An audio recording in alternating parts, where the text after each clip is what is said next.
क्या भारत के तेजी से बढ़ते फिटनेस इंडस्ट्री में कदम रखने का सोच रहे हैं? अगर हाँ, तो ये पड़ताल आपके लिए ही है।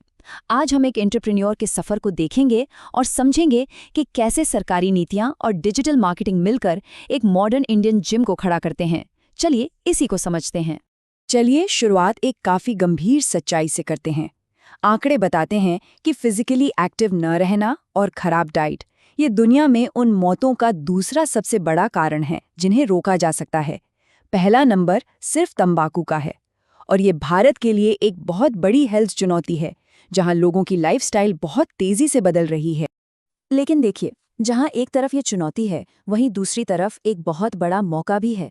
भारत में जिम का बिजनेस हर साल करीब 18 से 19% की रफ्तार से बढ़ रहा है। ये एक बहुत बड़ा बाजार है जो हेल्थ को लेकर बढ़ती जागरूकता की वजह से फैलता ही जा रहा है। तो आज हम इन 6 मेन पॉइंट्स को समझेंगे। पहले देखेंगे कि देश में फिटनेस को लेकर सोच कैसे बदल रही है, फिर सरकार इसमें कैसे मदद कर रही है, एक जिम का पूरा प्लान कैसे बनता है, सही इक्विपमेंट कैसे चुने जाते हैं, डिजिटल दुनिया में कस्टमर्स को कैसे लाया जाता है और आखिर में भारत के फिटनेस के भविष्य पर एक नज़र डालेंगे। तो चलिए सबसे पहले बात करते हैं उस बदलाव की जो पूरे देश में आ रहा है। भारत अब सेहत और फिटनेस को लेकर जाग रहा है और एक्टिव हो रहा है। और ये बदलाव ज़रूरी क्यों हैं? वो इसलिए क्योंकि हर साल लगभग 20 लाख मौतें सिर्फ और सिर्फ फिजिकली एक्टिव न होने की वजह से होती हैं। तो जैसे जैसे लोग इस बैठे रहने वाली लाइफस्टाइल के खतरों को समझ रहे हैं, वैसे वैसे फिटनेस सॉल्यूशंस की मांग भी उतनी ही तेजी से बढ़ रही है। और अब इंटरेस्टिंग बात यह है कि इस मूवमेंट को सरकार की पॉलिसीज का भी साथ मिल रहा है। चलिए देखते हैं कि सरकार इस फिटनेस की लहर को और कैसे आगे बढ़ा रही है। अब ये देखिए, ये एक बहुत बड़ा गेम चेंजर है। सरकार ने जिम और फिटनेस सेंटर्स पर जीएसटी को 18% से घटाकर सिर्फ 5% कर दिया है। मतलब सीधा सीधा 13% की कटौती।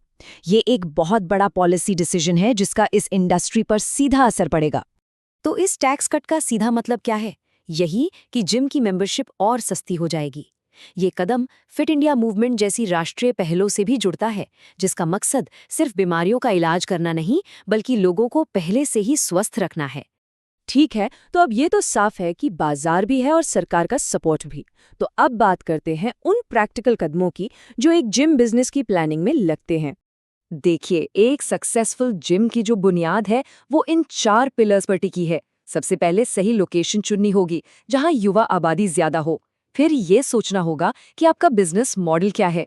क्या सिर्फ बॉडी बिल्डिंग पर फोकस करेंगे या फिर योग और एरोबिक्स भी रखेंगे? इसके बाद सही इक्विपमेंट खरीदना और आखिर में सर्टिफाइड ट्रेनर्स को हायर करना। अब पैसों की बात कर लेते हैं। एक मॉडल प्रोजेक्ट रिपोर्ट के हिसाब से जो शुरू का इन्वेस्टमेंट होता है उसका करीब 2/3 हिस्सा यानी 67% कैपिटल कॉस्ट में जाता है। मतलब वो चीजें जो एक बार खरीदनी है, जैसे इक्विपमेंट और इंटीरियर। बाकी का 33% वर्किंग कैपिटल होता है जो जिम को हर महीने चलाने के लिए चाहिए, जैसे किराया और सैलरी। तो कुल खर्चा कितना बैठेगा? अंदाजा कितना है? खादी और ग्रामोद्योग आयोग की एक रिपोर्ट के हिसाब से एक ठीक-ठाक जिम प्रोजेक्ट की अनुमानित लागत करीब 69.4 लाख रुपए आती है। इससे शुरुआती इन्वेस्टमेंट का एक अच्छा खासा आइडिया लग जाता है। चलिए, बिजनेस प्लान तो बन गया। अब बात करते हैं जिम के सबसे जरूरी हिस्से की, मतलब इक्विपमेंट और बाकी चीजों की। यहाँ पर एक बड़ा सवाल आता है, इक्विपमेंट भारतीय खरीदे या इम्पोर्टेड? जैसा कि देखा जा सकता है, इंडियन इक्विपमेंट अक्सर 30 से 40% तक सस्ते पड़ते हैं। साथ ही आप अपने हिसाब से रंग भी चुन सकते हैं और कुछ मशीनों की बिल्ड क्वालिटी भी काफी अच्छी होती है। अच्छा, मशीनें तो आ गईं, लेकिन ये सब रखी कहाँ जाएंगी? मतलब जमीन पर क्या होगा? ये भी उतना ही जरूरी है। तो इसके लिए भी एक सीधा साधा सा चार्ट है। ज्यादातर कमर्शियल जिम के लिए 8 से 10 मिलीमीटर मोटे रोल्ड रबर बेस्ट रहते हैं। जहां हैवी वेट लिफ्टिंग होती है, वहां 15 से 19 मिलीमीटर के मोटे स्टॉल मैट्स चाहिए। और फंक्शनल ट्रेनिंग या क्रॉसफिट जोन के लिए रबर के साथ टर्फ लेन का कॉम्बिनेशन सबसे अच्छा काम करता है। तो अब आपका जिम फिजिकली तो तैयार है, दरवाजे खुलने वाले हैं, पर सवाल ये है कि मेंबर्स कैसे आएंगे?